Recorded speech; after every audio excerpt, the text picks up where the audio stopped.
Hey guys, so College Hill Celebrity Edition is back for season 3, and I'm going to be reviewing it. I'm playing catch up because there's already 5 episodes out, so we're going to review episode 1 and 2 in this video. So the people starring in the show this time are Tamar Braxton, Black China aka Angela White, Carlos Miller, Nick Young aka Swaggy P, Claudia Jordan, and Saucy Santana.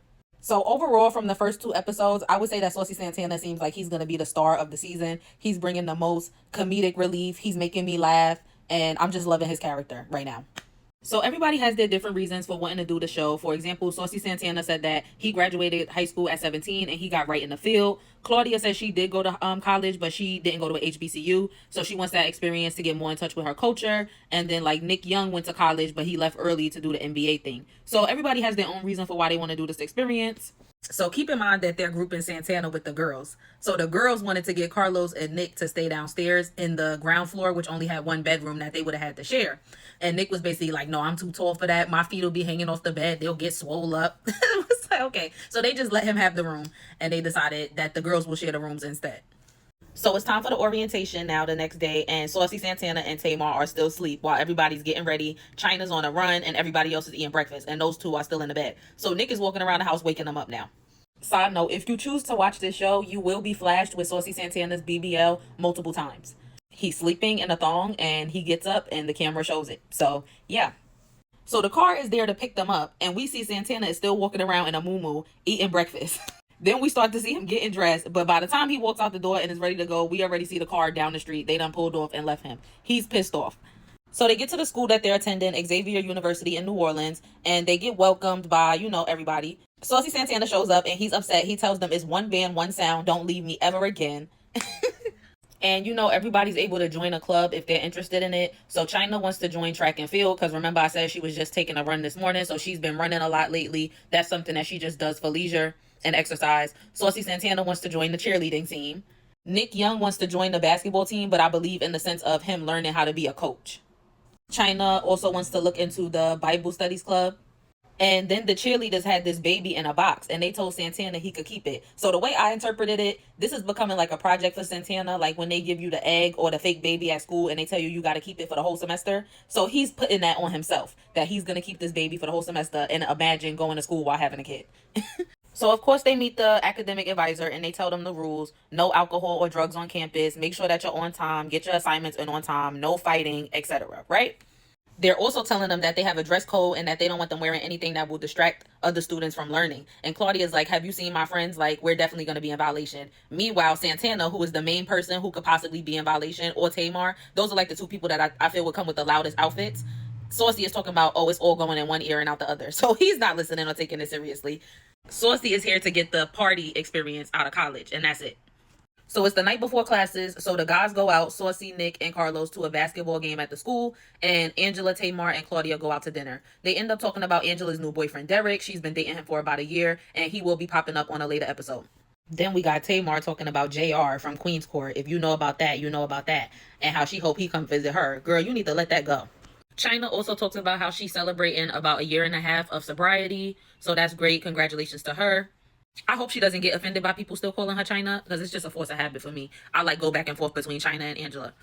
Carlos and Tamar are sitting down having a talk, and he basically asked her about her introduction to the entertainment world, and she lets him know that she was a background singer for Tony for a very long time, and that, Tony was like a Beyonce of her era, and that she hated being a background singer because she wanted to be a star. So I'm glad that Tamar has found her own lane. She has hits at this point. All the Way Home, Love and War. She has classic songs. The One. I love Tamar's hits. Her singles that I know, I enjoy. So I'm glad she found her footing in the industry.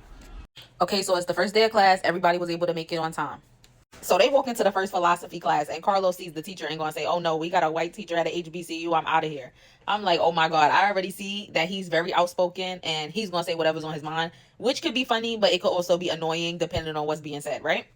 Okay, so now they're in their next class, political science and sociology. So the professor lets them know that the project for this class is to write and propose a bill to the state of Louisiana to address homelessness. And the U.S. congressman that they're going to be presenting it to went to Xavier University. So he tells them that they have a 3-page assignment for homework. They're all in shock. I'm like, y'all have no idea. That's nothing. So Carlos pipes up and he says that homelessness is not our problem. He said the people in power who push buttons every day and say these billions go here and these billions go here could easily fix homelessness overnight if that was the priority. And at the end of the day, I get that perspective, but just because that's happening, like they said, should you just throw your hands up and say, well, the government and the people who could easily fix this problem aren't fixing it, so I'm not going to do what I can to help. Then Carlos decides to turn around and tell Nick, you made millions of dollars off the NBA and you ain't buy none of them homeless people no houses. It was just like, I don't know. His take was wild. He had points, but I think he could have said it in a better way. And just saying it's not our problem wasn't the answer.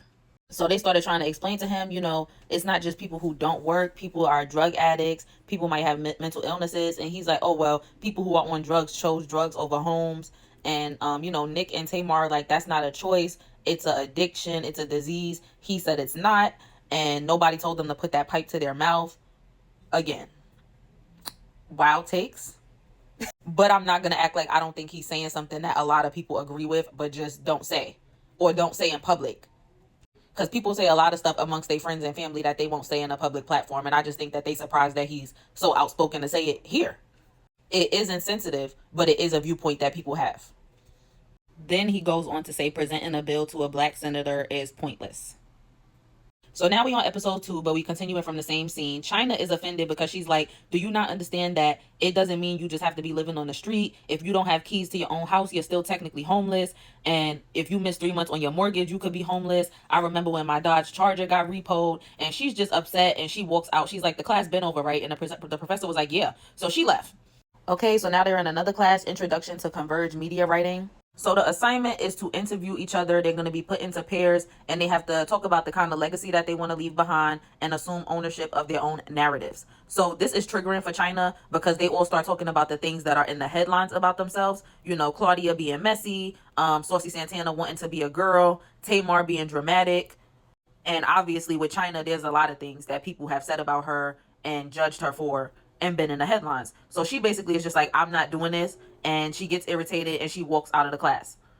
And like, she was really emotional. She broke down crying. Like, it was a lot for her and I could understand why.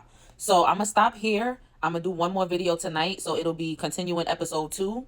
And then we'll see if I get into episode 3 on that video. But we'll definitely finish episode 2 in the next video that I got coming up. All right. So I will see y'all there. Bye.